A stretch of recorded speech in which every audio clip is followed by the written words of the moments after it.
Buenos días o buenas tardes, en función desde donde estéis siguiendo este webinar llamado La circulación de la literatura japonesa contemporánea en traducción, el autor global, relaciones parasociales y construcción de una marca. Bienvenidas y nada, este es el segundo webinar del quinto ciclo de conferencias de estudios globales de Asia Oriental que organizamos con el máster oficial en estudios globales en Asia Oriental de la Universidad Autónoma de Barcelona y lo hacemos en colaboración con el Centro de Estudios e Investigación sobre Asia Oriental, CERAO, y el Grupo de Investigación Gregal, ambos de la UAB. Y nada, yo sin más dilación, en nombre de Casa Asia, pues eso, daros la bienvenida, agradecer de nuevo a las instituciones, bueno, a las universidades, los centros de estudios y el grupo de investigación por esta colaboración y, por supuesto, al ponente, en este caso a Jordi Serrano Muñoz, y al moderador, al doctor, bueno, ambos doctores, por supuesto, Pau Pitar Fernández. Y además me gustaría, pues eso, agradecer también a los que han coordinado, ¿no? Este ciclo, que son el doctor Blay Warne, el doctor David Saori y la doctora Esther Torres. Así que sin más dilación, voy a dar la palabra al doctor Blay Warne y la palabra es tuya, Blay. Gracias. Muchas gracias, Yasmín. Es un A ti. placer estar con todos vosotros y vosotras esta tarde o estos días. Veo que nos escriben también desde México, que nos están siguiendo, así que saludos también a México. Es un placer, como digo, estar con todos vosotros y vosotras. Somos la Universidad Autónoma de Barcelona, somos el máster oficial, el máster universitario en Estudios Globales de Asia Oriental, y esta es la quinta edición de este ciclo de webinars que tenemos el placer de organizar con Casa Asia desde ya hace, claro, 5 años, desde que empezamos con nuestro máster. Permitirme, por tanto, que antes de dar la palabra a lo que todos estamos esperando, que es que hable nuestro ponente, nuestro conferenciante y también la persona que actuará como discussant, permitirme unos breves minutos simplemente para que os presente nuestro máster, el máster en Estudios Globales de Asia Oriental. Un máster que organizamos, comparto pantalla con vosotros y vosotras, que organizamos desde la Universidad Autónoma de Barcelona. Esta será ya, la próxima ya será la sexta edición, es decir, en septiembre de este año, para el curso 2025-26, ofreceremos la sexta edición de nuestro máster, un máster universitario de 60 créditos, un máster universitario en el que el 50% de la docencia es en inglés, 50% en español, centrado exclusivamente en Asia Oriental, en China, en Corea, en Japón y en un enfoque particular, especial, que es el que nos hace singulares, que es un enfoque pionero, que es el enfoque de los estudios globales de Asia Oriental. Un enfoque que, como ahora os comentaré rápidamente, aúna el enfoque tradicional de los estudios regionales, los estudios de área, con el paradigma emergente de los estudios globales. Bien, permitidme simplemente que os dé unas pequeñas pinceladas de nuestro máster. Como os decía, 60 créditos, máster de un año, máster oficial o universitario. Eso significa que es un máster que da acceso al programa de doctorado, a los programas de doctorados. Por tanto, es un máster que califica para ser aceptado en un programa de doctorado. 20 plazas es lo que ofrecemos cada año. Ahora mismo estamos ya, y aquí os he copiado también nuestra página web en el chat y lo haremos también un poco más tarde para que lo veáis. Estamos ya en el momento en el cual estamos realizando las primeras preinscripciones. Permitidme que comparta con vosotros y vosotras este calendario. Estamos en el segundo periodo de preinscripción, todavía quedan algunas plazas, del 2 de mayo al 30 de junio, así que os animamos a inscribiros en nuestro máster, en el que encontraréis, voy rápidamente a la pestaña de programas de estudio, de plan de estudio, de guías docentes, encontraréis básicamente una serie de módulos en los cuales trabajamos la orientación concreta del máster. Esto es, los estudios globales de Asia Oriental, que por un lado presentan el conocimiento intensivo de Asia Oriental, de China, de Japón, de Corea, conocimiento intensivo a nivel económico, político, social, cultural, medioambiental y también el enfoque de los estudios globales, esto es, la presencia de Asia Oriental más allá de Asia Oriental. Una Asia Oriental desbordada, digámoslo así, una Asia Oriental global que ha traspasado los límites tradicionales de su adscripción regional para encontrarnos en un mundo globalizado en el cual el boom del K-pop o del J-pop o del manga anime japonés y coreano, las inversiones económicas de China en la nueva ruta de la seda o todo aquello que tiene que ver con el boom de las innovaciones tanto culturales como sociales relacionadas con Asia Oriental cobran un especial interés. Tenemos un primer módulo en el que nos encontramos con los productos culturales, discursos representacionales e identidades transnacionales. 10 créditos en el primer semestre. A esto tenemos un segundo módulo en el que trabajamos ya los aspectos políticos, económicos y medioambientales con profesionales tanto de la Universidad Autónoma de Barcelona como invitados especialmente, profesorado nativo y profesorado formado en universidades internacionales. Y en el segundo semestre un módulo específico de política y sociedad. Como veis, aunamos tanto la cultura por un lado como la economía, la política, la geopolítica y todo aquello que tiene que ver, como decíamos también, con la identidad, la cultura, aquellos factores que definen las interacciones contemporáneas en el mundo actual. Aunamos a esto también un módulo de estudios de caso en el cual lo que hacemos es desarrollar los aspectos teóricos de un modo concreto a partir de casos de estudio que tengan que ver con, por ejemplo, desde las industrias culturales japonesas y surcoreanas, como decíamos antes, y su boom internacional, o todo aquello que tiene que ver con los flujos financieros y económicos, la inversión en la construcción de la nueva ruta de la seda desde China, los aspectos políticos y geopolíticos internos también a Asia Oriental, a la región, y que de hecho irradian también determinadas dinámicas en el resto del mundo. Bien, estudios de caso lo que hace es desarrollar los aspectos de un modo práctico, los aspectos que hemos visto de un modo teórico en los módulos de productos culturales, discursos representacionales, identidades transnacionales, en el módulo de cultura, identidad y narrativas, en el módulo de política, economía y medio ambiente y en el módulo de política y sociedad de Asia Oriental. A esto unimos también una serie de módulos optativos. No entraré en detalle a esto, lo tenéis en la página web y nos encantará también recibir vuestras consultas, movilidad, transporte y territorio, turismo y planeamiento, todo aquello que tiene que ver con el desplazamiento de personas, de inversiones, de la construcción del patrimonio como recurso global, sistemas de medios comparados. Bien.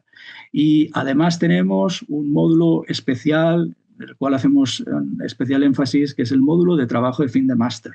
Un módulo en el que desarrollamos a partir del trabajo del estudiante, la estudiante, todos los conocimientos teóricos y prácticos del máster para hacer finalmente un ensayo final, un trabajo final, el trabajo de maestría, en el cual defiende a partir de sus propios intereses el estudiante, a partir de un tema concreto que ha querido desarrollar de manera investigadora, defiende todo aquello que ha aprendido y su aportación al conocimiento a partir de su recorrido en nuestro máster. Es especialmente interesante que este módulo de trabajo de fin de máster incluye también un apéndice de prácticas de colaboración institucional en distintas instituciones, como pueden ser la propia Casa Asia. Estamos muy contentos de poder tener también estudiantes que trabajan en prácticas en Casa Asia durante el desarrollo de su máster, el Instituto Kim Se-jong de Lengua Coreana, del Gobierno de la República de Corea, la Oficina de Estudios Japoneses de la Universidad Autónoma de Barcelona, que actúa de hecho como enlace con Fundación Japón Madrid, Japan Foundation a nivel internacional, el Instituto Confucio de Barcelona, que pertenece, por supuesto, a Han Bank y del cual nuestra universidad, la Autónoma de Barcelona, forma parte también del patronato, así como distintas empresas, distintos ONGs, think tanks, en los cuales también los estudiantes y las estudiantes podrán realizar su trabajo de máster. Bien, dicho esto, simplemente podáis ver también aquí en el enlace de profesorado. Los profesores y las profesoras pertenecen en su gran mayoría al Departamento de Traducción, Interpretación y Estudios de Asia Oriental. Como os decía, se han formado, podéis aquí consultar todos sus currículums, nos hemos formado en distintas universidades internacionales, también de China, de Japón, de Corea, y tenéis aquí nuestra presentación, así que estaremos muy gustosos de recibir vuestras consultas y sobre todo de recibir vuestra preinscripción si os parece interesante nuestro enfoque de máster. ¿Por qué hago énfasis en el enfoque de máster? Porque de hecho, como sabéis, y esto es lo que nos congrega hoy aquí, Asia Oriental es una de las regiones más dinámicas del planeta, tanto por su volumen productivo como por las corrientes económicas y financieras que genera, lo he comentado ya en la presentación del máster, como por las influencias culturales y creativas que disemina en todo el mundo. En la Universidad Autónoma de Barcelona conocemos bien estas dinámicas. Llevamos más de 30 años trabajando e investigando sobre ello. Empezamos en los lejanos años 80, cuando empezamos a finales de los 80 con la enseñanza de la lengua china y de la lengua japonesa. Poco después se incorporó la enseñanza del coreano y ya en la década de los 90 se dieron las primeras iniciativas académicas, las primeras actividades que cristalizaron finalmente en la década de los 2000, a principios y mediados de los 2000, los grupos de investigación, los proyectos de investigación competitivos, todo aquello que nos proporcionó la masa crítica necesaria para, a mediados de los años 2000, ofrecer el grado en estudios de Asia Oriental. Un grado de 4 años para el conocimiento, centrado en el conocimiento intensivo de la región de Asia Oriental, de la región de lo que entendemos por Asia Oriental, que es China, Corea y Japón. Tras más de 15 años impartiendo este grado con éxito, fuimos pioneros en el Estado, fuimos pioneros en España en su impartición. Tras más de 15 años impartiendo este grado, nos dimos cuenta de que era el momento de ofrecer el máster en estudios globales de Asia Oriental. ¿Por qué? Porque el mundo ya no era el mismo en el cual definimos el grado de estudios de Asia Oriental. Necesitábamos incorporar, como decía antes, al paradigma de los estudios regionales, de los estudios de área, de este conocimiento específico de la región de Asia Oriental, China, Corea, Japón. Necesitábamos incorporar el paradigma emergente de los estudios globales. Todo aquello que nos explica la presencia de Asia Oriental, no solo en Asia Oriental, sino de una Asia Oriental desbordada, fuera de sus fronteras, de sus límites tradicionales. Una Asia Oriental en la cual podemos hablar de diásporas, de migraciones, movimientos poblacionales, podemos hablar del boom de la literatura japonesa, como ya hablaremos, del boom de las industrias culturales y creativas surcoreanas, desde los videojuegos hasta el K-pop, los blockbusters de la cinematografía surcoreana, o por supuesto el manga y el anime japonés, y podemos hablar también de todo lo que tiene que ver con los impactos medioambientales de la incorporación global de Asia Oriental, de China como la fábrica del mundo, o de los flujos económicos, de las corrientes financieras que se diseminan en el mundo a través de, por ejemplo, la redefinición de una geopolítica y geoeconomía determinada como es la nueva ruta de la seda, como comentaba antes. Bien, es esto lo que hacemos en nuestro máster, combinar, aunar el enfoque tradicional de los estudios de área con el enfoque de los estudios globales de Asia Oriental. ¿Por qué? Porque el mundo ya no es el que era hace 20 años y es necesario que tomemos un enfoque en el cual la dimensión global sea central para entender Asia Oriental, no solamente dentro de sus fronteras, sino también más allá, en su transformación como un polo de dinámicas, de interacciones en torno al que gravitan la complejidad del mundo actual. Bien, dicho esto, lo que encontráis en nuestro máster es lo que encontráis también en este ciclo de conferencias, en este ciclo de webinars, que nos hace mucha ilusión poder seguir ofreciendo este año en su 5ª edición. Y hoy, ahora ya sin más dilación, permitirme que presente a nuestro invitado, al profesor Jordi Serrano Muñoz, y también el profesor que actuará como moderador de la conferencia Jordi Serrano Muñoz, el profesor Pau Pitarch. Permitirme que presente brevemente a los dos. Hoy tenemos el placer, tenemos el honor de contar con Jordi Serrano Muñoz para impartir la conferencia La circulación de la literatura japonesa contemporánea en traducción, el autor global, relaciones parasociales y construcción de una marca. Jordi Serrano Muñoz es investigador postdoctoral. Hola Jordi, buenas tardes, ya te veo por aquí, es investigador postdoctoral. Y también es profesor especializado en literatura comparada y, de hecho, especialmente en literatura japonesa. Tiene en curso un proyecto de investigación muy interesante en torno a la representación de la crisis climática. Quizás hoy nos puedes contar también un poco de esto. Él es investigador postdoctoral Marie Curie en la Universidad de Gante y, de hecho, ha sido también investigador y profesor en la Universidad Oberta de Cataluña, en la Universidad de Granada y en el Colegio de México. La Universidad de Waseda. Es también miembro del grupo de investigación Gregal de la Universidad Autónoma de Barcelona. Contamos también con el profesor Pau Pitarch, que actuará como moderador de esta sesión. El profesor Pau Pitarch es profesor de literatura japonesa en la Universidad de Waseda. De hecho, ha sido también profesor en la Universidad de Columbia, en Nueva York, en Estados Unidos, y formado inicialmente en la Universidad Autónoma de Barcelona. Así que nos complace especialmente tenerlos a ambos, que aunan también este bagaje previo en la Universidad Autónoma de Barcelona, con unas investigaciones que de hecho tienen mucho que ver con el paradigma que nosotros aplicamos, el de los estudios globales de Asia Oriental y en este caso también el de los estudios globales de Japón, los estudios japoneses globales. Muy bien, pues muchas gracias, Pau. Te veo por aquí conectado. Vamos a recuperar pronto también tu imagen, porque ahora ya, sin más dilación, voy a dar paso a Jordi Serrano para que nos cuentes qué es lo que esta conferencia es lo que de hecho quizás he tomado demasiado tiempo para mí mismo, perdonar, pero quería presentaros muy bien el contexto, es lo que de hecho nos congrega hoy aquí.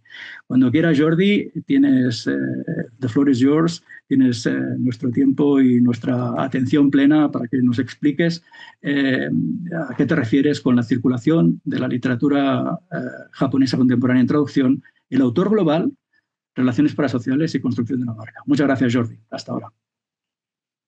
Perdonadme una pequeña previa solamente. Si queréis hacer preguntas, esperamos que sí, comentarios, escribirlos en el chat y ahora mismo los vamos recogiendo para poder después agruparlos todos y en el debate mostrarlos. Así que adelante, por favor. Adelante, Jordi, te escuchamos.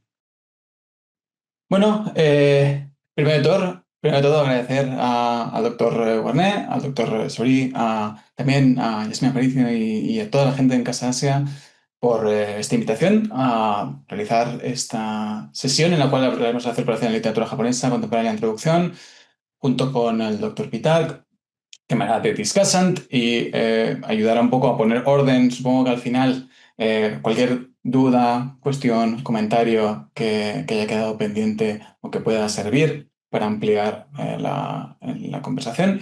Y espero pues también vuestras preguntas y comentarios al final de la sesión, cualquier cuestión que haya quedado bailando o que consideréis que puede ampliar nuestro entendimiento sobre la circulación de la literatura japonesa contemporánea y también en particular la autora que va de alguna forma a estructurar esta sesión.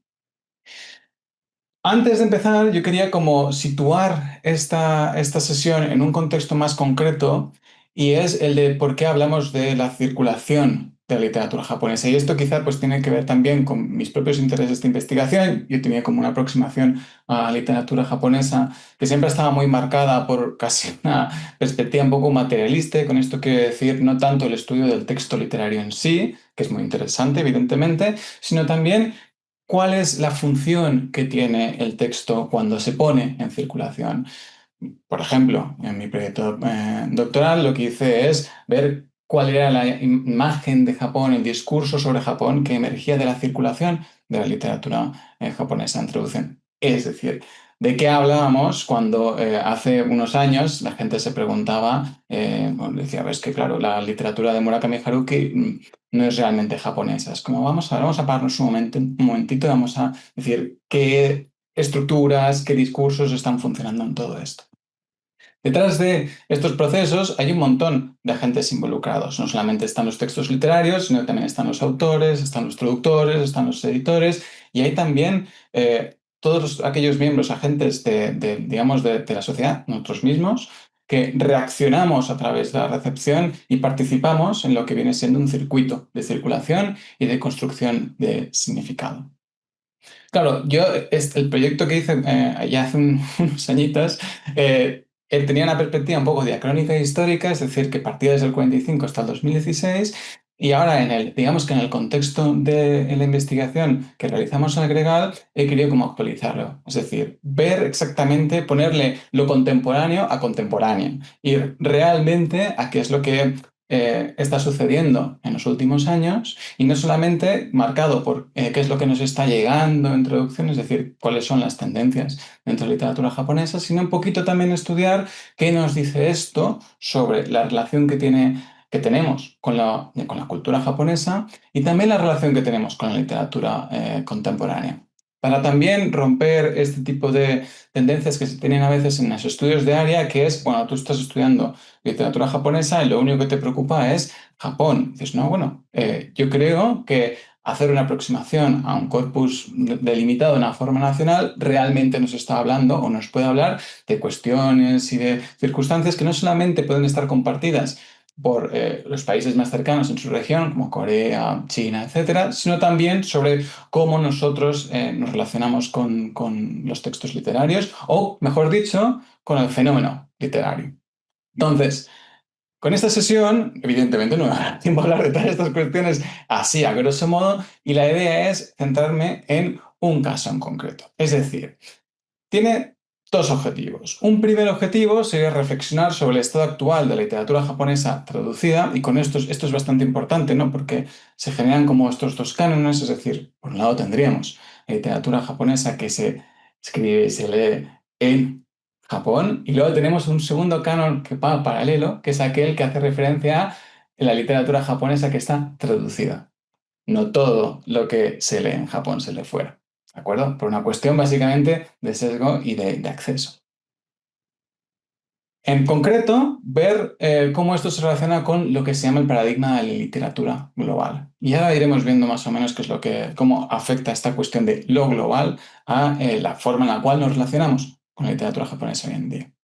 Y por otro lado, es usar el caso de la autora, de la novelista japonesa Kawakami Mieko, para hablar de un modelo de promoción del escritor como figura global a través de lo que he llamado la autora como marca o el autor como marca. Básicamente, se trata de ver cómo Kawakami persigue una estrategia de promoción de su literatura en la cual se entremezcla el valor de lo que escribe, el valor de ella como autora y el valor que genera por asociación con otros productos. Iremos viendo cada uno de estos pilares, iremos viendo cómo esto se relaciona con la construcción de la autora, digamos, a nivel contemporáneo y también en su contexto como autora japonesa.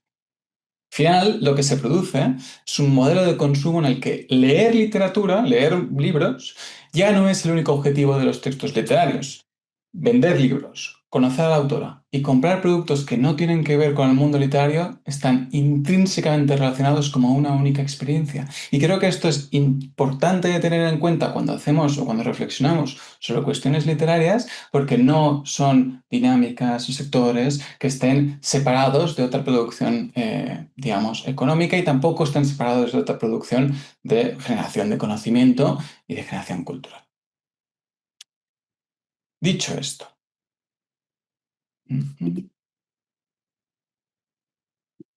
antes considero que quizás es necesario hacer un breve repasito que nos sitúe en lo que consideraríamos como lo contemporáneo, ¿de acuerdo?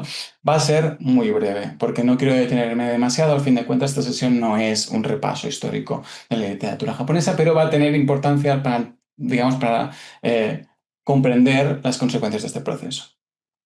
Brevemente, si tuviésemos que simplificar cuáles son las características del corpus, es decir, de los textos literarios que nos han llegado en producción, y situándonos evidentemente en un contexto que sería post-Segunda Guerra Mundial, podríamos entender que lo que llegaba antes del 1945, y las fechas van a ser evidentemente muy bajas, es decir, no vamos a coger como si fuese exactamente este momento y ya está, básicamente no va a ser un vacío, pero va a ser una escasez. Va a haber realmente una falta de acceso a textos literarios que están traducidos. ¿Llegaban? Sí. ¿Eran pocos? También. La compañera Alba Serra, por ejemplo, ha realizado un estudio muy bueno y que de alguna forma también esperamos que nos llegue de una forma en acceso, de una forma más fácil y cómoda para todos pronto, de todo aquello que se ha traducido que se ha publicado en el Estado español de literatura japonesa. Y en ello también podemos ver pues, cómo ha sido una curva ascendente en la cual, digamos que el final de la Segunda Guerra Mundial y sobre todo la explosión y la aparición de traductores al inglés, sobre todo, que estuviesen vinculados con los Estados Unidos, han tenido un papel muy importante en ello.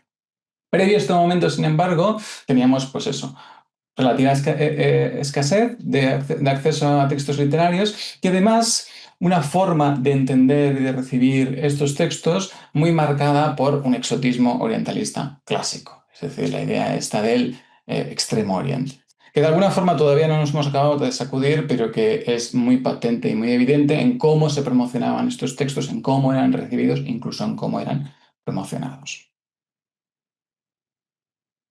Tenemos, de nuevo, a grosso modo, un segundo periodo en el cual esto lo podemos considerar como qué tipos de textos, qué tipos de autores nos estaban llegando, ¿de acuerdo? Yo le llamo aquí el canon del prestigio, que básicamente eran los grandes nombres, casi todos ellos señores, Kawata Yasunari, Tanizaki, Mishima, Oe, que estaban además muy mediados por, en este sentido, en su traducción al español, por ejemplo, muy mediados por aquello que estaba siendo traducido previamente al inglés, al francés o al alemán. Llegaban a través de grandes sellos, muchos de ellos, la gran mayoría, a través de traducción indirecta, es decir, primero siendo traducidos del francés, del alemán o del inglés, y están muy marcados por lo que podríamos llegar a considerar un exotismo intelectualizado. Es un término así un poco como chiqui, pero básicamente a lo que hace referencia no es el tipo de exotismo orientalista del que proveníamos, pero es uno al que de todas formas sigue considerando Japón un ente extraño, un ente lejano, al cual de todas formas hay que acceder casi teniendo o partiendo de un gran nivel de formación, ya sea artística o intelectual como lector. Es esta idea un poco de es que hace falta tener mucha formación o una formación relativamente alta para entender o que te guste o incluso acceder o compartir libros de Mishima, de Tanizaki o de Kawabata. Esto quizá nos puede parecer un poco extraño ahora, pero entonces era un poquito más común, o así nos lo indica también la recepción en estas épocas. Un tercer boom estaría más marcado por Murakami Haruki y Yoshimoto Banana. Fin, en principio, de la Guerra Fría, apertura también o consolidación de la apertura de Japón al mundo internacional y al mercado internacional también, siguiendo estrategias también de promoción y de divulgación de la cultura japonesa que ya se llevaban dando desde finales de los 70 y a lo largo de los 80 y que de alguna forma se consolidan en los 90, pues ya no solamente a través de textos literarios, sino que también estamos hablando aquí de pues, una consolidación del cine, del manga, del anime. Empieza a formarse una idea también de la producción cultural japonesa, también los videojuegos, por cierto, más diversa, más plural y que también se aprovecha de estos mismos circuitos de producción y de circulación cultural para simultáneamente estar vehiculando una llegada de textos literarios con autores que además combinan una idea de Japón con un cierto nivel de particularidad cultural, aunque cada vez más desgastado, y también esta idea de la apelación a una realidad social compartida global, sobre todo en el caso de Murakami Haruki. Todo ello tendría como un gran impacto pues, la campaña del Cool Japan, que realmente es un poquito posterior, es como a principios de los 2000, pero que es, digamos que no nace de ningún sitio, y es decir, no aparece de la nada, sino que corresponde también a esta construcción del Japón como un objeto que puede ser consumido. Es un sujeto que produce cultura y es un objeto que es consumido, es una experiencia compartida, enviada. Esta popularización de la literatura japonesa llega a lo que podemos llamar de forma muy tentativa, porque luego este tipo de nomenclaturas van a ir cambiando con el paso del tiempo, evidentemente, lo que podemos considerar una consolidación de la literatura japonesa en traducción. Es decir, el hecho de que sea relativamente común entrar en cualquier librería y encontrarse libros de literatura japonesa. Y en ocasiones ya no están sencillamente como en la estantería de literatura asiática, sino que se encuentran repartidos con el resto de autores, ¿no? A ello va, digamos que podemos detectar otra serie de tendencias que para nuestro caso además serán interesantes, como es que se gira de alguna forma las tornas en la diversidad de género en los autores que nos llegan y nos empiezan a llegar muchas más autoras. Una diversidad también en los temas y relacionado con todo esto, una diversidad también en los sellos editoriales. Es decir, hay más editoriales que se atreven, y además editoriales más pequeñas, que se atreven a promocionar nuevos autores, autoras, que se atreven también a entrar en el negocio de la circulación de obras de literatura japonesa. Es, de alguna forma también, la consolidación de lo que yo consideraría el proceso de leer literatura japonesa como una forma de consumir Japón. Es decir, de la misma forma que hay gente que puede estar interesada en consumir Japón a través del anime, del manga, de los videojuegos, del cine, la literatura japonesa cumple esta misma función. Esto no es relativamente nuevo. De hecho, podíamos incluso trazarlo a los primeros tiempos, ¿vale? La aproximación exotista y orientalista también parte de una idea del consumo del otro cultural, ¿no? Sin embargo, aquí lo tenemos todo inscrito en lo que sería un circuito muy bien engrasado de producción y de circulación de cultura. A fin de cuentas, lo que tenemos en estos años es un paradigma en el cual recibir y leer literatura japonesa es relativamente popular y está en una fase relativamente de aceptación. A veces cuando comentamos con los colegas de literatura coreana, en literatura coreana en traducción, se puede ver como, evidentemente, la historia no es lineal, ¿no? Pero sí hay distintas fases en los procesos. Y la literatura coreana se podría como argumentar también que está en una fase en la cual la literatura japonesa estaba previamente, ¿no? Llegará un punto en el cual será más fácil,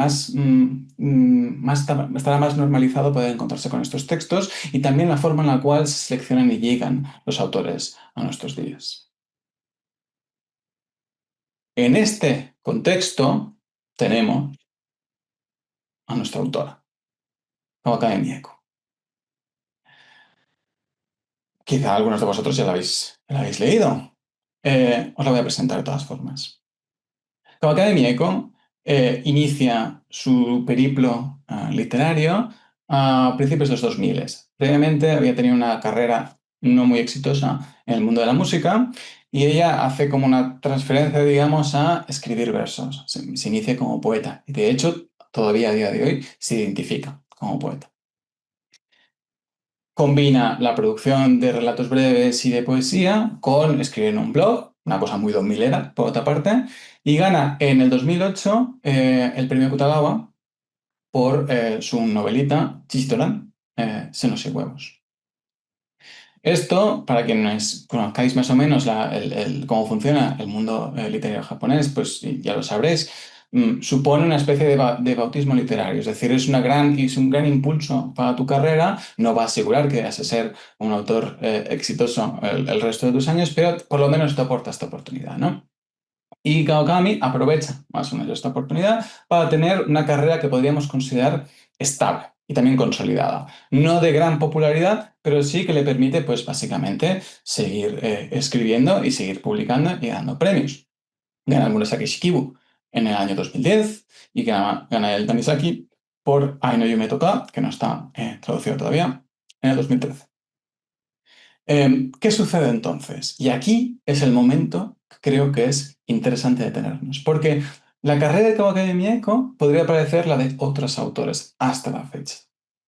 Y sin embargo, hay un momento clave en este periplo que cambia las tornas y que abre, digamos que abre una vía que considero que es fascinante de explorar. Un sello editorial estadounidense se acerca a Kawakami Mieko y le dice que está interesado en traducir Chichitorán, en traducir Senos y Huevos, que hasta la fecha no estaba publicado en inglés. Kawakami escucha esta oferta, reflexiona, ya había traducido, de hecho, ya teníamos traducido al español incluso Chichitorán, pero en esta ocasión lo que decide hacer es contestarle al sello editorial extranjero. Esperad un momento, lo que quiero hacer es reescribir la obra. Han pasado 10 años o casi 10 años y creo que se puede hacer mejor. Se pone a escribir la obra y la amplía. La amplía no solamente un poco, sino que casi la extiende, la duplica, produciendo una obra que sería Natsu Monogatari. Natsu Monogatari, que para confusión de mucha gente tiene como título traducido Pechos y Huevos, también en inglés, Breast and Eggs, es realmente dos partes. La novela original del año 2008, Chichitorán, y una extensión que sucede 10 años después, con los mismos personajes dentro de la historia también 10 años después, ampliando pues, las preocupaciones, los temas, los conflictos que se habían presentado en la primera obra. Es una obra que nace fruto a que le habían pedido traducir, o los permisos para traducir su obra original.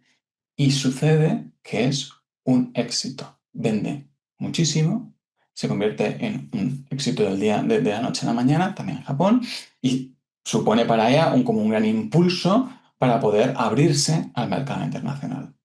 Hasta el punto que se genera en 2020, 2021, 2022 como un furor de traducciones de las obras de Kawakami Mieko.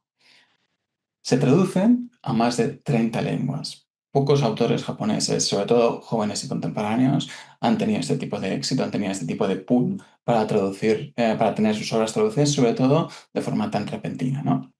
Y ella emerge a nivel internacional, sobre todo, como la Rising Star, como esta gran estrella, gran prometedora de la literatura japonesa en traducción a nivel global, y lo hace de la mano de un viejo conocido para todos, como sería Murakami Haruki, que ahora veremos el papel que tiene. ¿Qué es interesante, además de esta historia que parece un poco hollywoodiense de éxito, de cómo se le cambian los destinos, de la figura de Kawakami Mieko? Lo que considero que es muy interesante es cómo se ha construido su figura como autora y cómo ella participa y colabora en la construcción de su figura como autora, en lo que he denominado autora como una marca. Kawakami es un ejemplo de lo que sería la autora como marca. No es un fenómeno realmente nuevo, sino que es la consecución de varios procesos que se suceden al mismo tiempo. Es decir, la construcción de un modelo de negocio editorial que apela a la idea del lector global, el hecho de que tú puedas acceder a obras, autores de cualquier parte del mundo, y que para ello usa los circuitos de circulación de obras y autores que ya están puestos, ¿no?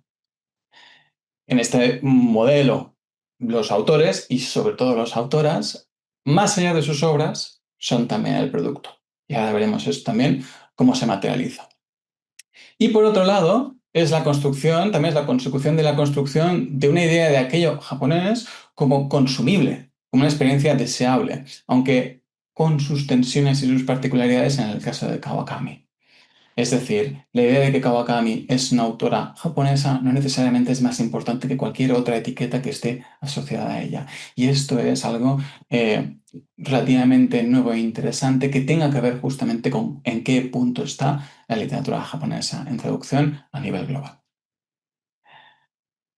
Básicamente, la autora como marca es un modelo de performar, como digo aquí, la figura del autor. Y con esto del modelo de performar, creo que hay que ponerle un poquito de énfasis porque es una forma de hacer, no es un ser. No existe, no es que Kawakami Mieko haya nacido como autora, como marca. Básicamente es una estrategia de promoción y de ser, ¿no? Y está constituida no solamente por las propias acciones que realice ella, aunque tiene un papel muy importante, sino también es un producto colaborativo. Tenemos la autora, pero también tenemos las editoriales y tenemos de una forma relativamente más invisible los agentes literarios que también le infunden este tipo de valor. Pero es que al mismo tiempo están involucrados en este proceso lo que serían, lo que llamo aquí la legitimación externa, ¿no? Los medios de comunicación a través de reseñas, que comentan las obras de Kawakami o que le hacen entrevistas o que le hacen reportajes y en todo esto están construyendo una idea de quién es ella y de cómo es su obra. Los premios y los reconocimientos, algunos de ellos además no siempre ligados a la calidad literaria, y con esto no quiere decir que no tenga calidad literaria la obra de Kawakami, lo que quiero decir es que hay ocasiones en las cuales Kawakami ha ganado premios que no tienen nada que ver con la literatura, como por ejemplo el Japan's GQ Men of the Year o algo así, es decir, hombre del año en la revista de JQ de Japón. E incluso a través, y esto es otra cosa que también puede ser relativamente novedosa, marcas ajenas al mundo editorial. Marcas que no tienen nada que ver con la literatura, como pueden ser las de ropa, las de joyas, en el caso de Kawakami. He puesto aquí una pildorita para aquellos que queráis, de alguna forma vincular esto con autores así un poquito más clásicos, yo entiendo a la autora como marca como esto, un hábitus situado al estilo de Bourdieu, es decir, esta de que se está performando y de que todo tiene que ver con los hábitos y las actitudes de los autores, pero al mismo tiempo no es algo que necesariamente sea independiente y exclusivo de los autores, sino que también depende de una red de actores que están pues todos interconectados, ¿no? Al final, la autora como marca de nuevo, es un producto compartido, es algo que se genera de forma colaborativa y de la cual Kawakami, de nuevo, es un ejemplo paradigmático, es un ejemplo muy representativo. La autora como marca se inscribe dentro de unos debates clásicos de los estudios literarios que vienen a ver qué pesa más, si la popularidad o el prestigio, o dicho de otra forma, ¿no? ¿Qué te asegura la fama y potencialmente entrar en el canon? Esto que os aparece en pantalla es un gráfico que es fruto del trabajo de J.D. Porter intentando generar una correlación visual entre estos dos criterios, ¿vale? Usando en el eje Y el número de veces que un autor aparece en la base de datos del MLA como un escritor pues, estudiado por académicos con el número de reseñas que tiene en Goodreads. Ahí tenemos aquí, por ejemplo, en el extremo de la pantalla a William Shakespeare, ¿no? Uno de los resultados más interesantes que ofrece este estudio es que hay más diferencia entre autores dentro del canon que en su correlación con cómo de populares son, atendiendo pues, a la concentración que tenemos aquí, en el centro de la gráfica, ¿no? Estos debates son interesantes, pero no son necesariamente importantes para la definición de este modelo en concreto, ya que el modelo, este del autor como marca, existe independientemente de si ofrece buenos retornos a la autora que lo aplica. Es decir, está por demostrar si realmente es algo que le vaya a ayudar. ¿De acuerdo? Y además es todavía pronto para Kawakami, pues, ya sea para medir su popularidad o su prestigio, si esta popularidad que quiere generar de alguna forma le ayuda a entrar y permanecer en el canon, porque necesitamos para ello el paso del tiempo, pero en el que podemos ver constantemente estas tensiones, estas necesidades también de estar presente para justamente pues, para construir lo que podría ser una carrera artística.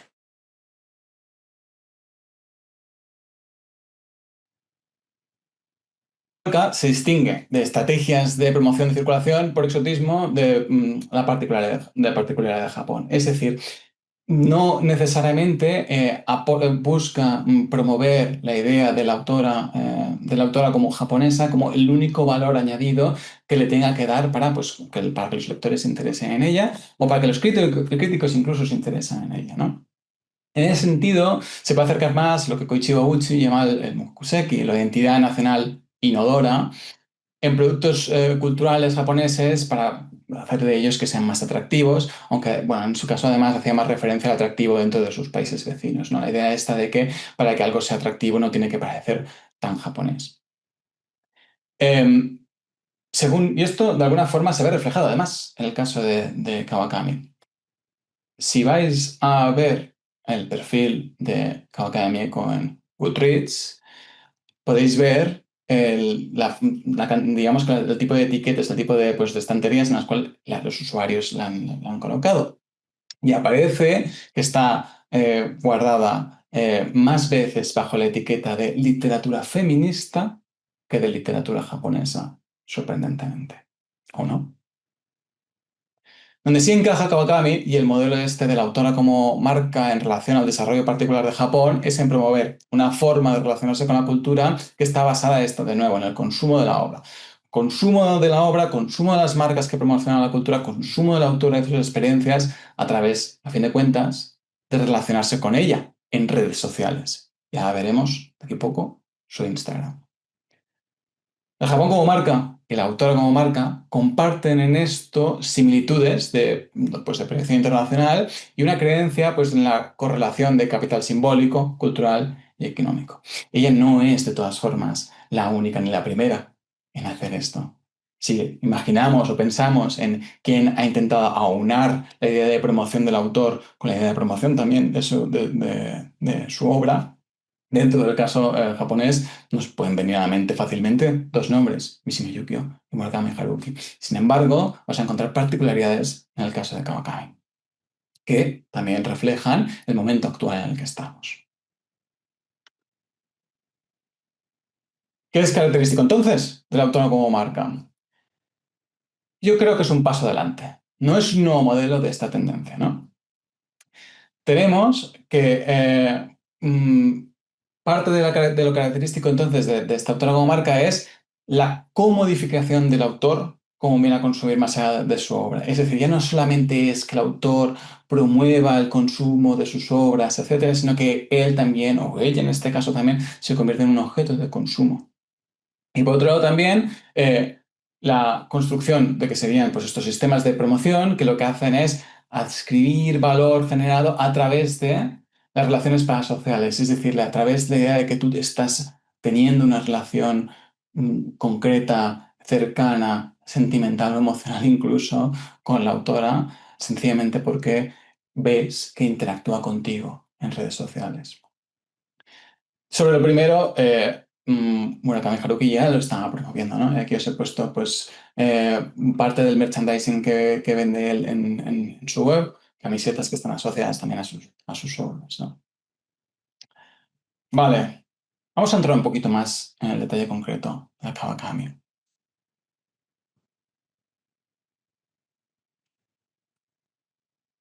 El primer de los pilares son tres, que de alguna forma definen cómo se hace la autora como marca, es lo que podemos considerar la fusión de la autora con su obra.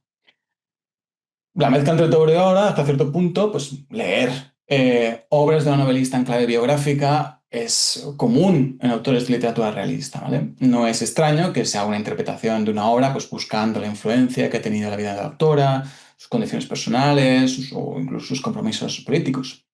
Esto además sucede en el caso de Kawakami, con su obra Pechos y Huevos, pues se intenta hacer una lectura también porque las protagonistas provienen de una familia pobre de Osaka, que es además el contexto en el que también, del que también parte Kawakami, o porque los temas principales pues, hacen referencia a las transformaciones que le suceden a las mujeres con la edad, un tema que ella expresa vocalmente su apoyo y la visibilización de eso mismo pues, a través de entrevistas o textos, etc. En el caso de la autora como marca, la diferencia es que la autora y la obra están tratados como un mismo producto a ser promovido. Es decir, cualquier detalle que haga quedar mejor a uno beneficia al otro. Esto, a fin de cuentas, lo que hace es implicar una mayor involucración de la autora y lo que podemos considerar una espectacularización del mundo literario, es decir, pues que se toman prestadas estrategias y hábitos del cine o de la música. La idea esta de que los actores van a promocionar la película o que tienen un valor en sí mismo, la vida y las creencias y cómo se comportan los actores para promocionar una película, también está influenciando ahora mismo este mismo modelo, ¿no? En ello además también, pues detrás una definición de la autora pues con una marca que está claramente clasificable y etiquetable, ¿no? En el caso de Kawakami sería tanto una obra como una autora, y de nuevo aquí es difícil como separar las dos, que trate digamos, estas tres cuestiones, ¿no? Cuestiones feministas, con una conciencia de clase y que toma el relevo de Murakami.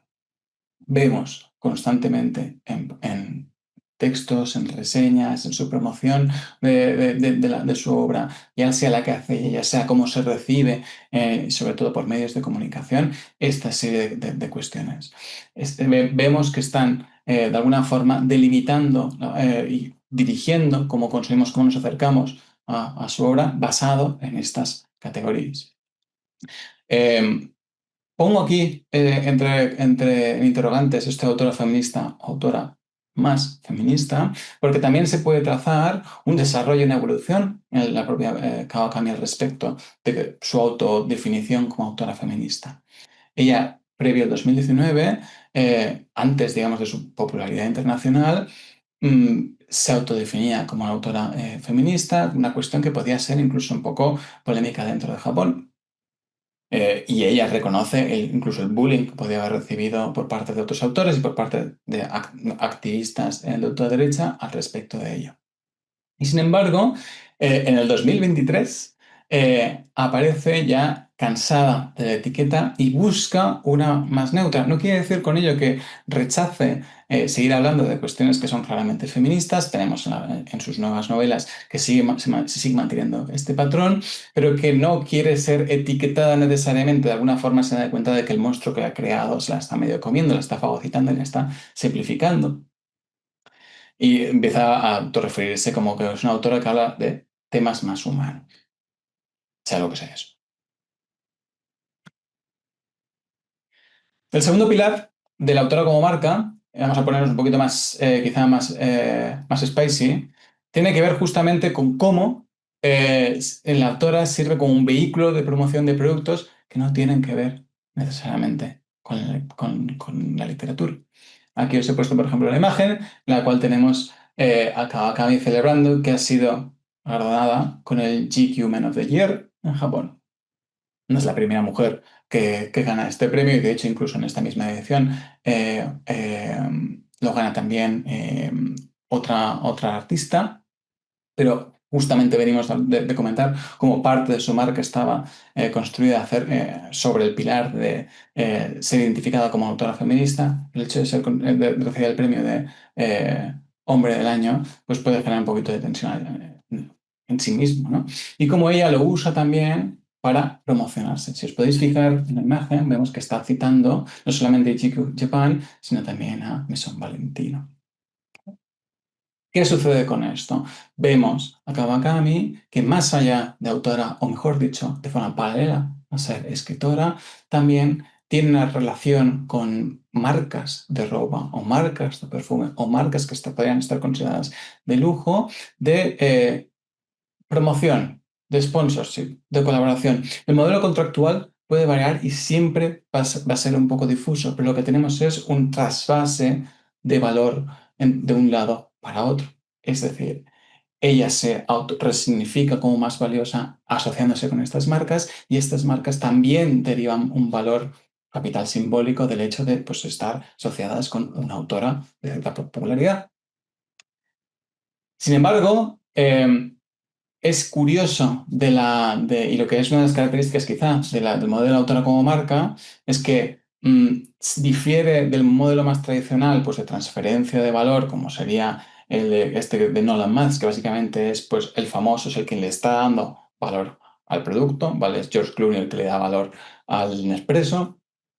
Y en el caso de la autora como marca, realmente tenemos un modelo que quizá es más equitativo, es más parejo, en el cual tanto autora como el producto están intercambiando ese valor los unos a los otros.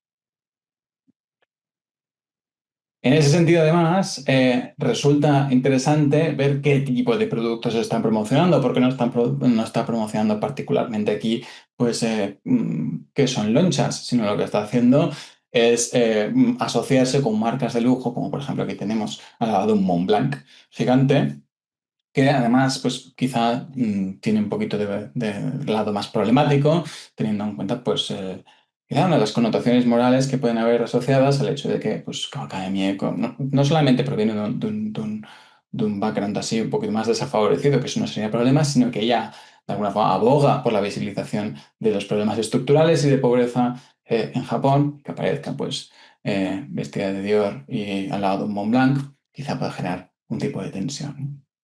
Pero con ello también podemos estar reflexionando, y esto quizás es una pregunta que os lanzo así en grupo, que es ¿qué expectativas tenemos de lo que se espera que haga una escritora?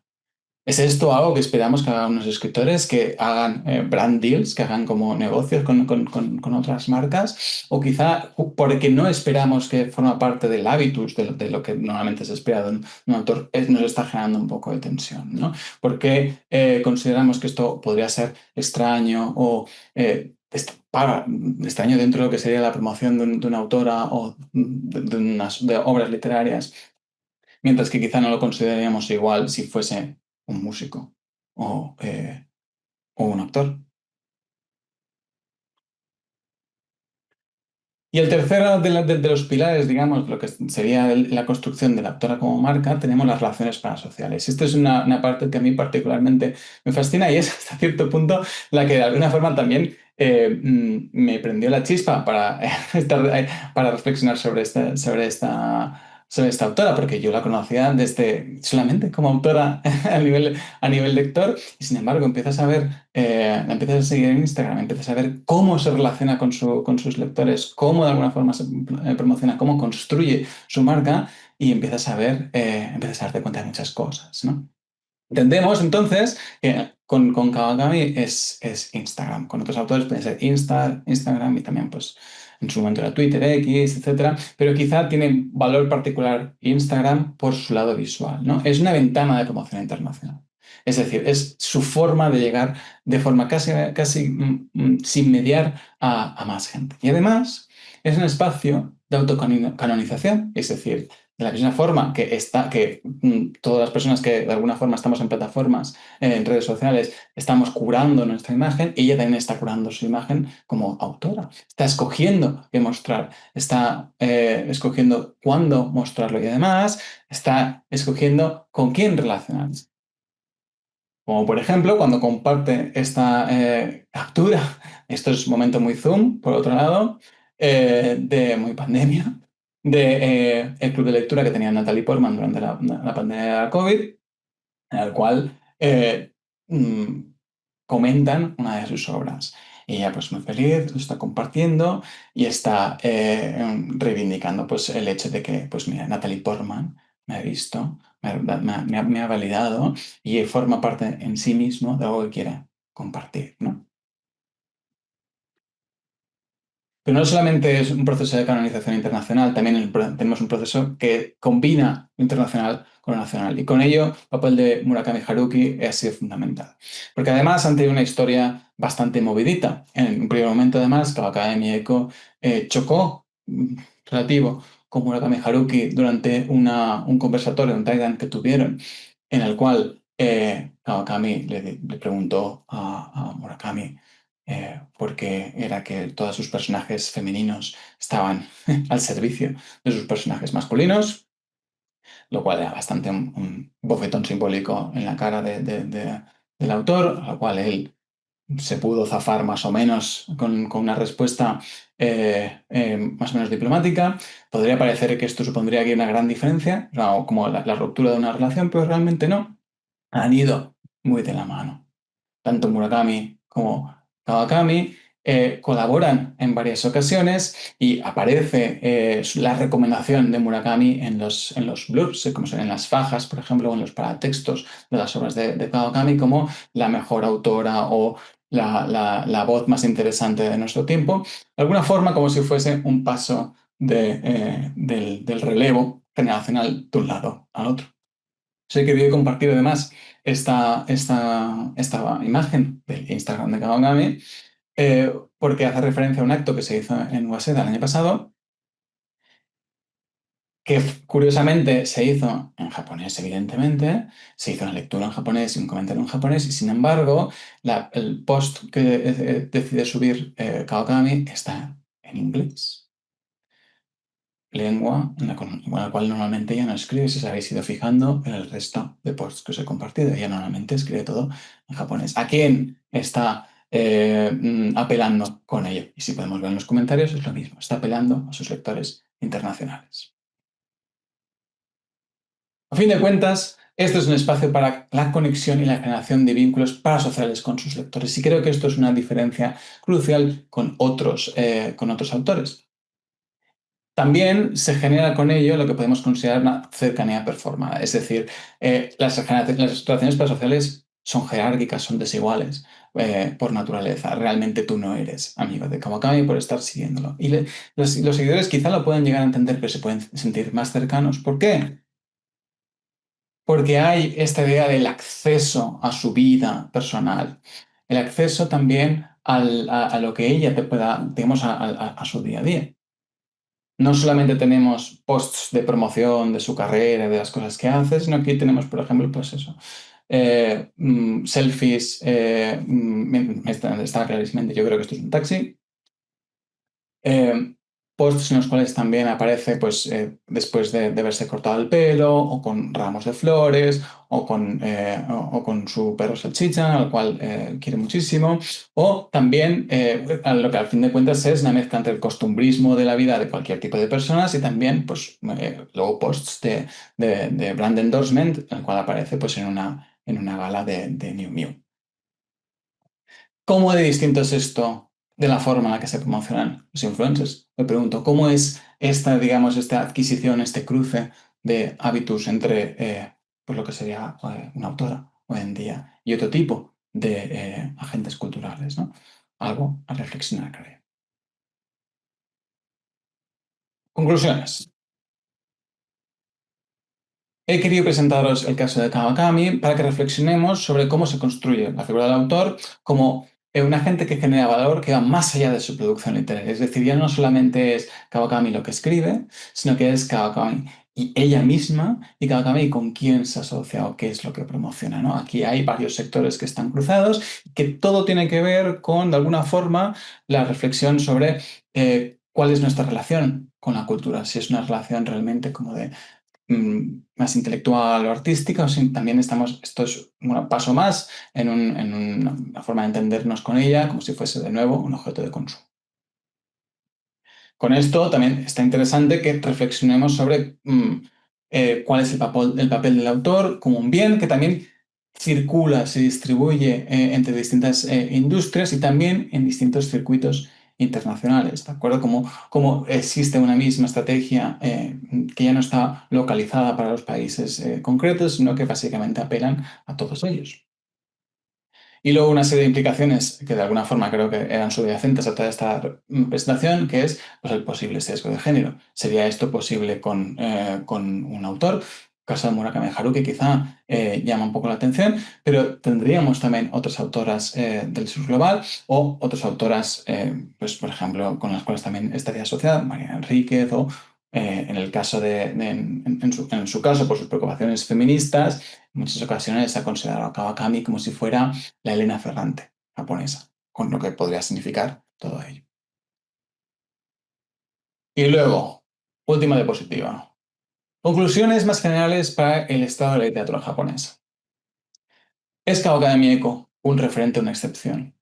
Pero a fin de cuentas, Mishima Yuki y Murakami Haruki, fueron una excepción en su tiempo. Es decir, no si esta idea de la mezcla del autor con su obra y la proyección tan fuerte y tan clara, y la idea esta de estar tan presente en distintos ámbitos, en distintas industrias, y Murakami con la música y Mishima pues también con el cine, fueron una excepción. El resto de autores no necesariamente siguen este mismo modelo, ¿no?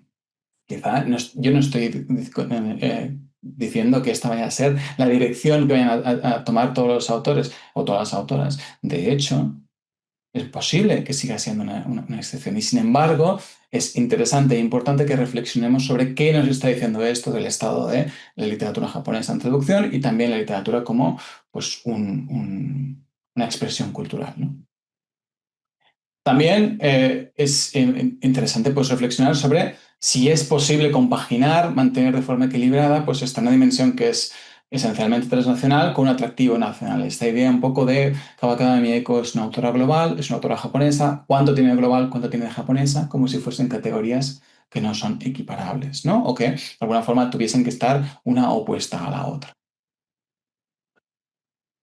Reflexionar también sobre si el proceso en el cual llegamos, adquirimos o nos relacionamos con productos literarios, pues tiene que ver con el hecho de que están mediados por la autora o que también estén mediados por el género. Y con esto quiero hacer mención, por ejemplo, a cómo realmente hoy día digamos que uno de sus géneros más populares son las novelas Yashike o las healing, todas estas novelitas en las cuales pues tenemos gatos que toman café en bibliotecas perdidas en la costa montañosa. La idea también un poco de cómo este subgénero también es literatura japonesa y no está mediado necesariamente por el hecho de saber quién es o cómo se comportan sus autores, ¿no? Y por último, también reflexionar sobre lo que podríamos considerar, haciendo un poco referencia a la conferencia que hizo la compañera Ainhoa en su anterior webinar, la próxima Hankan, si esto sería, pues eso, si podríamos estar hablando de la Kawakami como el relevo de Murakami Haruki, de la misma forma en la cual se está hablando en la literatura coreana como la búsqueda por la próxima Hankan. Esta idea constante de necesitar referentes, de necesitar bloques y grandes autores que estén definiendo el momento concreto y a través de los cuales pues estar marcando el gusto. Muy bien. Estaré encantado de recibir vuestras preguntas y vuestros comentarios. Muchas gracias. Muchísimas gracias, doctor Serrano Muñoz. Ha sido muy interesante realmente todo lo que nos has contado en esta conferencia, las ideas de autora como marca, de cercanía performada, de cruce entre autora, autora y agente cultural. Bien, creo que todos tenemos muchas preguntas y comentarios. Veo también que hay algunas ya en el chat, pero me gustaría ahora dar la palabra al doctor Pau Pitar. Tenemos la suerte que nos acompaña el doctor Pau Pitar Fernández, que, como os decía antes, es profesor de literatura japonesa moderna en la Universidad de Waseda. Así que, sin más dilación, le doy la palabra para que pueda comentarnos algunos aspectos de la conferencia de Jordi Serrano Muñoz, del doctor Serrano Muñoz, y también abrir el debate con vuestros comentarios y preguntas. Muchas gracias. Adelante, Pau, cuando quieras. Muchas gracias, Jordi, por esta presentación tan rica en materiales y en provocaciones teóricas. Yo trabajo otras épocas, pero me parece una aproximación muy necesaria y útil, sobre todo para expandir un poco metodológicamente lo que entendemos por el estudio de la literatura. Creo que durante mucho tiempo hemos tendido a tener una aproximación un poco anticuaria de la literatura, es decir, el objeto literario es como una especie de objeto encerrado en sí mismo que se puede interpretar dentro de una serie tradicional o, como decías tú, en esos reflejos, digamos, biográficos de la personalidad del genio creador y este tipo de cosas, pero me parece muy necesario aplicar este tipo de aproximaciones para ver cómo no solo las obras literarias, sino el proceso de creador de sentido de esas obras literarias depende tanto de lo que digan los críticos o los lectores o los autores, como nos enseñabas en tu presentación, lo que deciden hacer las editoriales, lo que deciden hacer las editoriales que traducen, cómo deciden presentarse los autores en sus cuentas de Instagram, con quién deciden hacer una entrevista o una serie de lecturas públicas. Todo eso, yo creo que aquí estamos de acuerdo. Me parece muy importante recordar que forma parte de la literatura. No se puede decir, no, eso es todo marketing, eso es todo cosas ancilares, eso son cosas secundarias. No, nuestra manera de entender la literatura siempre está mediada por este tipo de estructuras de significado. También económicas, también de capital cultural, también de capital social, todo eso.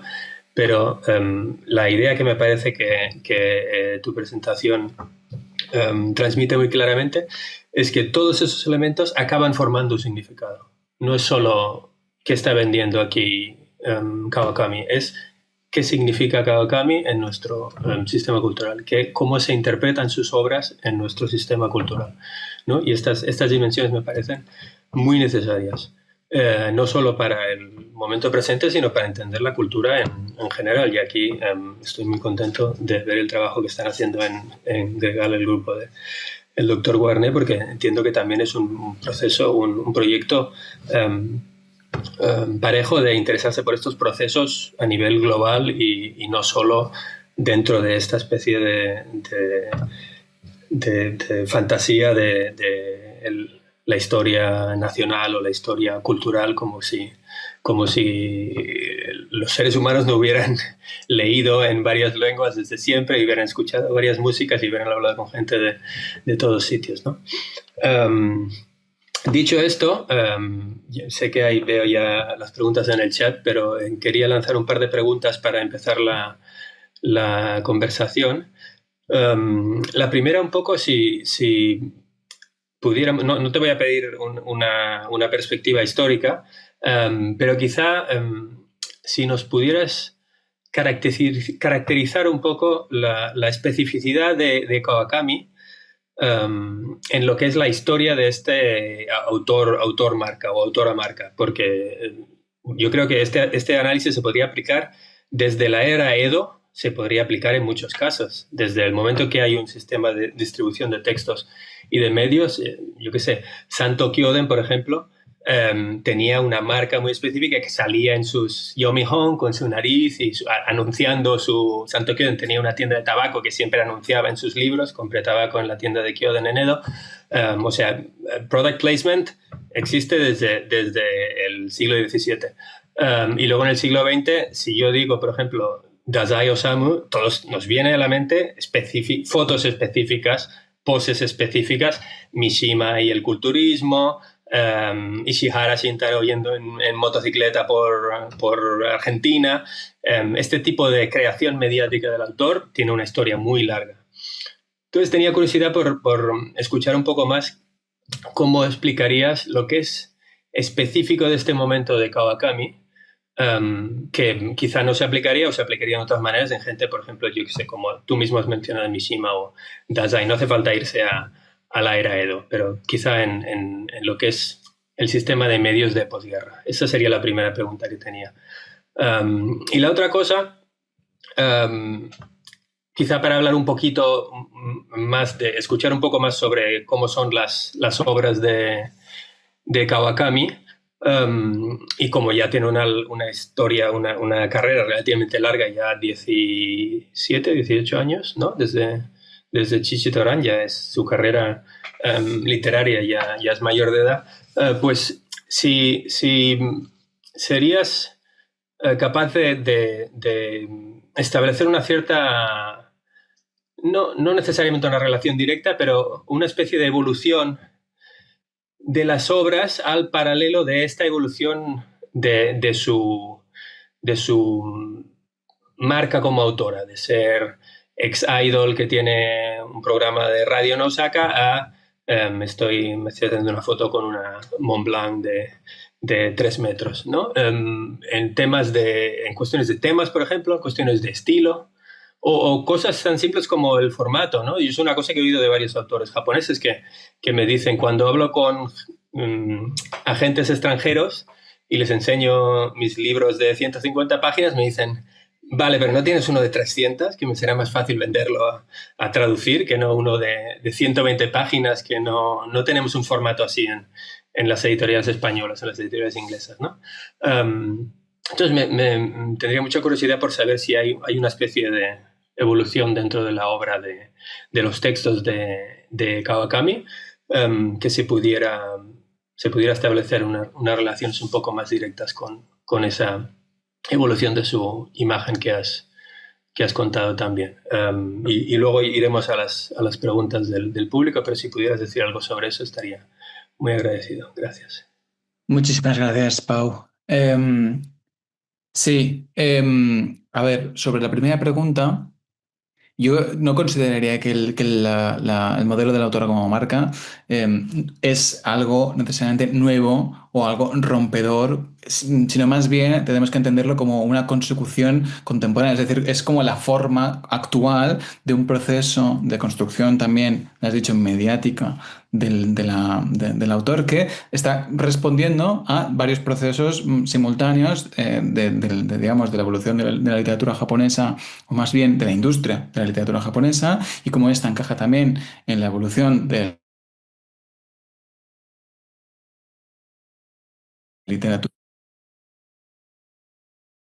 así como más también una correspondencia a los nuevos medios. Ni siquiera, cuando he mencionado también lo que podríamos considerar como al menos lo más novedoso que podría ser el hecho de tener Instagram, es decir, el hecho de que haya las redes sociales como una plataforma de acercamiento y como de generar una falsa cercanía o un sentimiento real de cercanía, que es lo que generan las relaciones parasociales. Esto ya existía antes con las cartas al autor. E incluso Murakami tenía como esta parte en la cual respondía en los 90 a cartas de los fans y luego decía qué es lo que sucedía. Ya siempre ha habido una búsqueda del intento de de generar cercanía o una búsqueda de la correlación entre la autora y su producto. Y siempre ha habido también una correlación, como has dicho, la promoción, ¿no? de la marca de tabaco, del intentar promover valor más allá de lo que de lo que uno está haciendo. Sin embargo, ahora lo tenemos a un nivel global, lo tenemos intentando encajarse dentro de circuitos de generación y de transmisión de capital simbólico y capital económico real a gran escala, y que corresponden, y quizá nos baladí también al hecho de que es una autora. No es que no hayamos tenido autoras, digamos, populares, y mucho menos tendríamos a Hayase Fumiko, por ejemplo, también como una autora que también se construía con una marca y también tenía un perfil muy concreto para generar cierto atractivo. Sin embargo, no a un nivel de proyección internacional y de exposición tan grande.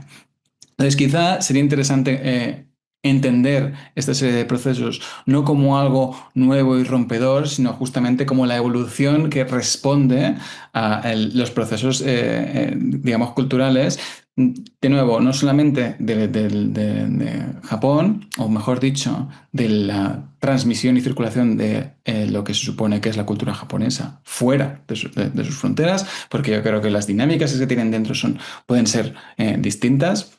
A pesar de que, por ejemplo, el Instagram es el mismo para todos, entonces puedes ver perfectamente actividades que al público internacional no tendría acceso, lo tendría que dar igual, pero están allá para ser accedidas igualmente.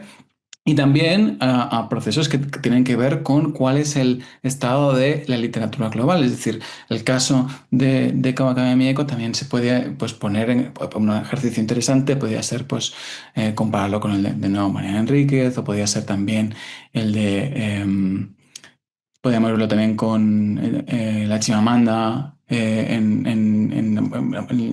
qué decir, o no sé, o de nuevo también hemos hablado de Elena Ferrante, aunque yo creo que Elena Ferrante sería un caso un poquito más particular. Es decir, que también serviría hablar de este tipo de casos, ya no solamente para discutir detalles concretos de la literatura japonesa, sino también para reflexionar sobre los procesos de literatura global.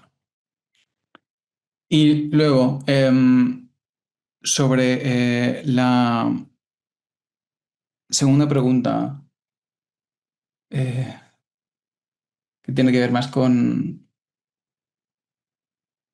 Intentando recordar, perdona. Básicamente sí ha cambiado los temas, el estilo. Sí, sobre la obra de Kawakami, perdona. Sí. Sí, claro, sucede que la popularidad de Kawakami además es bastante reciente y que así como Pechos y Huevos, es decir, Natsu Monogatari, sí es una obra relativamente reciente y fue traducida adrede, a pesar de que de nuevo la primera parte es del 2008.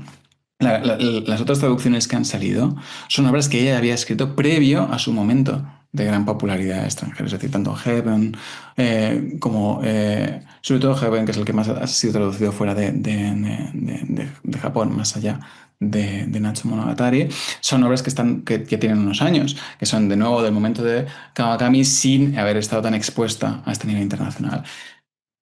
Tiene otra novela que va a ser traducida en inglés como Sisters in Yellow, de hecho, que todavía no ha salido, y lo comentábamos con la autora Specky el otro día, porque se está esperando hacer una salida internacional de la obra, de todas las obras en traducción. Si quiere repetir de alguna forma el éxito de Natsu Monogatari. Y aquí contamos con una desventaja, que es que no tenemos acceso realmente al tipo de contratos y a las negociaciones que hay entre sellos editoriales para precisamente hacer este tipo de impacto, ¿no? Porque esta es una novela que lleva un par de años traducida. O sea, perdón, publicada en japonés. Debería haber salido ya, sabiendo que por lo menos en alguna lengua. Sin embargo, se está buscando esto. No hay un cambio necesariamente temático, se parece bastante. Quizá con un énfasis un poco más en cuestiones de clase, en hacer más referencia a cuestiones de pobreza. Y en esto de la forma, Sisters in Yellow es un novelote gordo. No es digamos, un formato... Es un formato muy fácilmente vendible, como algo que merezca la pena ser traducido y ser puesto en circulación de una forma similar a Natsu Monogatari. Kawakami, como como sucede con muchos otros autores, escribe otras cosas. O sea, lo voy a decir sin juicio, es un poco mercenaria. Es decir, cualquier cosa, cualquier asignación que le den para ir ganando dinero, pues lo va haciendo. Pero forma parte también del hábitus de muchos autores japoneses, ¿no? Y no solamente a nivel contemporáneo. Comentábamos también hace unas semanas con Mishima, la de textos que escribía Mishima, que luego no son traducidos porque no le interesa realmente todo ello, pero que él iba sacando y iba produciendo, ¿no? Entonces todavía es pronto para ver si va a haber un cambio en ello, pero sí se nota el hecho de que, bueno, antes no había escrito novelas tan gordotas o tan seriotas, tan así un poco centradas en cuestiones tan clave, como la primera quizá Nacho Monogatari, es mucho más cuestiones feministas, y esta próxima será más cuestiones también de clase, ¿no? Pero es temprano de ver. A fin de cuentas, estamos hablando de un proceso que empezó realmente para ella hace 6 años, ¿no? Muchas gracias. Podemos ir quizá a algunas preguntas del chat. ¿Lo Ujú. ves, Sí. Jordi? ¿Tienes acceso? Quizá la pregunta de Nuria Sequera es un poco larga, pero entiendo que la pregunta básicamente es si hay una diferencia entre qué tipo de autoras que se presentan como feministas tienen esta presencia en Japón y qué tipo de autoras logran esta proyección internacional. Hmm. ¿Quién pasa el baremo y quién no, ¿no? ¿Quién es escogido por el canon y quién no? Más allá del valor, de la capacidad que tengan de, pues de generar textos que sean entretenidos y que sean buenos. Creo que nos hace un flaco favor pensar en que existe realmente una fórmula. Y incluso cuando reflexionamos sobre este tipo de modelos, la construcción de modelos, con esto no sé qué decir, si tú sigues estos pasos vas a conseguir el éxito. No sucede en ningún tipo de industria. También hay una parte de esto que es aleatorio y que es fortuito y que corresponde, es fácil intentar ver desde atrás y decir, no, es que hizo A, B, C y por lo tanto es D, cuando esta otra autora también hizo A, B, C porque no ha conseguido D, ¿no? Esto lo reflexionábamos también hace unas semanas en seminario contigo, con qué autoras entran en el canon y cuáles no, a pesar de haber hecho todo lo correcto, ¿no? En el caso de la comparativa, quizá autoras con las que podrían ser comparadas, o una de las autoras con la que normalmente es comparada Kawakami, por su popularidad y su acceso también de obras en el extranjero, es Munata Sayaka. Y Munata no podría tener una forma de actuar en público más distinta que Kawakami. Es una persona muy introvertida, no tiene muchas ganas de aparecer en público. En las entrevistas la verdad es que no luce demasiado, no le gusta, definitivamente no se promociona con Mont Blanc gigante. Y sin embargo, sí tienen pues tienen éxito tanto de crítica como de público, ¿no? Es decir, no es necesario hacer la fórmula Kawakami para poder vender de la forma, poder llegar a muchos más lectores fuera de. Y no necesariamente, por ejemplo, la literatura de Murata está considerada como feminista. Tiene temas feministas, pero ella no está considerada una autora feminista de la misma forma que Kawakami sí lo está haciendo. Entonces, no es que, de nuevo, no es que si quieres vender fuera de Japón hoy día tienes que ser considerada una autora feminista. Para nada. Yo creo que no es la fórmula tampoco, incluso a pesar de que tenemos más autoras, acceso a más autoras, no es la fórmula en la cual se vaya a promover mucho más, ¿no? ¿Y por qué hay autores que son populares en Japón y no están llegando fuera? Es decir, yo creo que de nuevo no existe necesariamente una razón clara que determine que tú estás dentro y tú estás fuera. Los procesos de canonización de la literatura en traducción a veces son inescrutables. A veces hay una parte de todo ello que es la creencia incluso un poco conservadora por parte de las editoriales de que se parece mucho uno a la vez al otro o este no va a funcionar. Hay parte de todo esto que es un poco divinación y superstición. Y a veces parecía tonto, pero el poder o la capacidad que tienen los editores para determinar qué entra y qué no entra es enorme y nos debería asustar un poco también. Muy bien. Quizá podemos ir a la pregunta de Adolfo después. Dices demasiado alargada la sombra de Murakami. No sé si la pregunta de quién es el siguiente Murakami es muy productiva, pero sí que me parece interesante hablar un poco más de esa relación simbiótica. Y Sí. me gustaría saber si Murakami también aprovecha un poco el tirón de Kawakami y su uso de los medios, que como decías tú, que Murata no le gusta Murakami, en todo caso, el personaje autor que ha construido es el autor que no quiere dar entrevistas, que vive recluido escuchando discos de jazz. No sé si este especie de relación con Kawakami le ha sacado un poco de su zona de confort o cómo cómo interaccionan esas imágenes. Yo creo que la sombra de Murakami es alargada tanto para sus detractores como ya casi para sus fans. Es decir, llega un punto en el cual también es importante, o sea, en los 90 se discutía, ¿no? Sobre, Murakami no es buena literatura, es anticanon. Murakami es canon hoy día, totalmente, por la influencia que ha tenido y además por cómo lo tratan y lo mencionan autores más jóvenes que lo han leído y que, ya sea por imitación o por rechazo, tienen una relación con su producción, ¿no? En el caso de Kawakami, pues tenemos pues de nuevo, como decías, ¿no? Esta relación un poco simbiótica.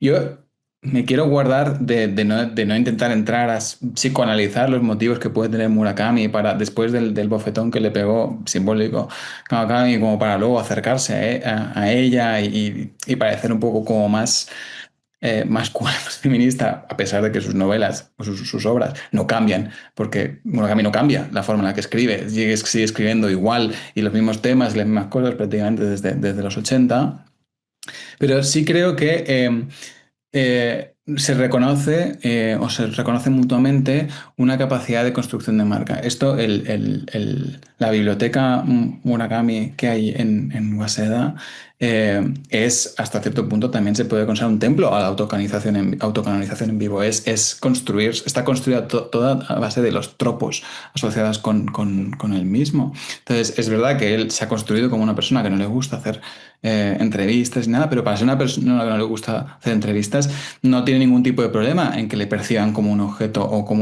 más como un objeto, como una figura muy claramente delimitada, ¿no?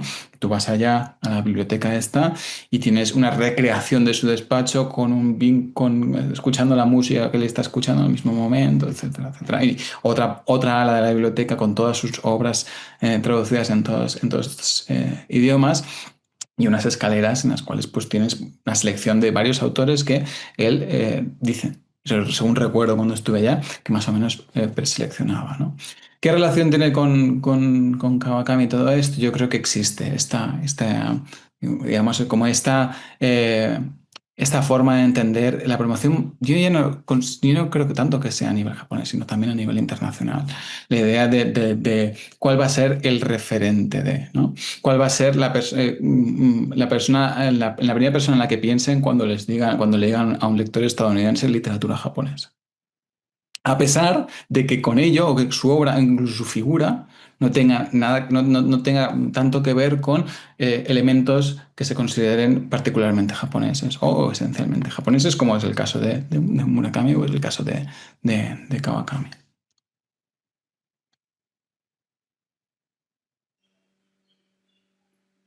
Muchas gracias. No sé si hay más preguntas específicas sobre el contenido de la Y de hecho, presentación. permitirme que intervenga un momento porque no me resisto a dejar de hablar del libro que editaste en 2020, Nuevas aproximaciones a la literatura japonesa. De hecho, ahora mismo lo iba también a poner en el chat, porque una de las preguntas eran sobre recomendaciones. Por un lado, cómo introducirse a la literatura japonesa, por tanto, obras, y por otro lado, si lo he entendido bien, cómo introducirse al estudio académico de la literatura japonesa, por tanto, otro tipo de obras, ¿no? Obras académicas, críticas o reflexivas, cuanto menos. Quizás Jordi nos puede ir respondiendo algo sobre ello, cómo introducirnos a la literatura japonesa, que es un reto, o bien también cómo introducirnos a la investigación sobre la literatura japonesa. Y yo, mientras tanto, os voy a presentar brevemente en el chat con la página web este libro, a ver si lo vemos bien, porque aquí está desenfocado, aquí. Bueno, Lo voy a poner bien en el chat y os lo enseñaré ahora. Un libro que coordinó, editó el profesor Pau Pitar, que en 2020, Nuevas aproximaciones a la literatura japonesa, publicado en Barcelona por Bellaterra, en la colección de estudios japoneses, la única colección en lengua española sobre la producción académica sobre Japón, y un libro que recibió además en 2020 el premio ICAS del International Convention of Asian Scholars, premio internacional, y en el que Jordi Serrano Muñoz, el profesor Jordi Serrano Muñoz, también interviene con un artículo. Bueno, os lo pongo por el chat y doy la palabra a Jordi y a Pau para que sigan esta discusión en la que estamos aprendiendo mucho, y de hecho tenemos unos 5, como mucho, unos 10 minutos, 8 minutos para ir concluyendo. Así que adelante, Jordi. ¿Cómo nos introducimos a la literatura japonesa? ¿Cómo nos introducimos al análisis de la literatura japonesa?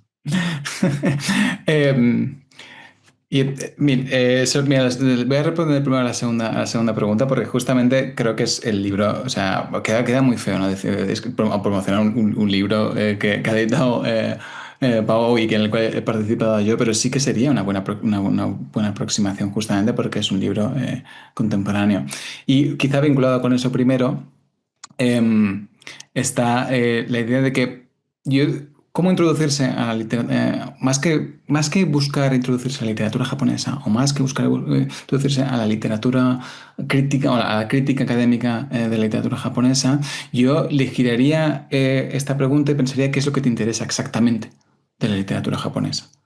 ¿Qué es lo que disfrutas leer? Si lo que quieres es acercarte a la literatura, más que intentar cumplir el cupo de, mira, me voy a hacer aquí la checklist de, mira, me he leído Tanizaki, me he leído Kawabata, me he leído Mishima, me he leído o hacer una perspectiva diacrónica. Porque si lo que quieres hacer eso, los recursos fáciles están allá. Básicamente vas haciendo la lista. Sin embargo, mi recomendación es hacer como un acercamiento a la literatura que sea un poco caótico, un poco rizomático. Es decir, ¿te gusta la novela negra? Vas a encontrar autores. ¿Te gustan los relatos breves? Akutagawa, que es fantástico y además está traducido, muy bien traducido, y tenemos bastante de sus obras. ¿Que te gusta las preocupaciones más contemporáneas? ¿Que te gusta la literatura más premoderna? Es intentar, o la literatura histórica, o es el misterio. Hoy día contamos con la suerte de que hay un corpus bastante extenso de obras traducidas, accesibles y diversas de literatura japonesa. Entonces, va a parecer que no me estoy mojando con esto, pero realmente me estoy mojando mucho, que es decir, no se haga una aproximación de... o sea, no entres a la literatura japonesa pensando que tienes que cumplir currículum. Entra a la literatura japonesa como un lector al que le gusta leer, tendrá ciertas preferencias y va a encontrar autores correspondientes en la literatura japonesa. Y a partir de ahí vas creando el hilo. Ciencia ficción, lo que tú quieras, también vas a encontrar. Fantasía, lo que tú quieras, también vas a encontrar, ¿no? Y de nuevo, yo creo que haría una aproximación parecida a la de los estudios de literatura japonesa. Hoy en día también además contamos con cada vez con más críticos y académicos y personas que están produciendo conocimientos sobre literatura japonesa en múltiples perspectivas, y es cuestión de hacerte fuerte un poco con esto, hacerte fuerte en lo que a ti te interese.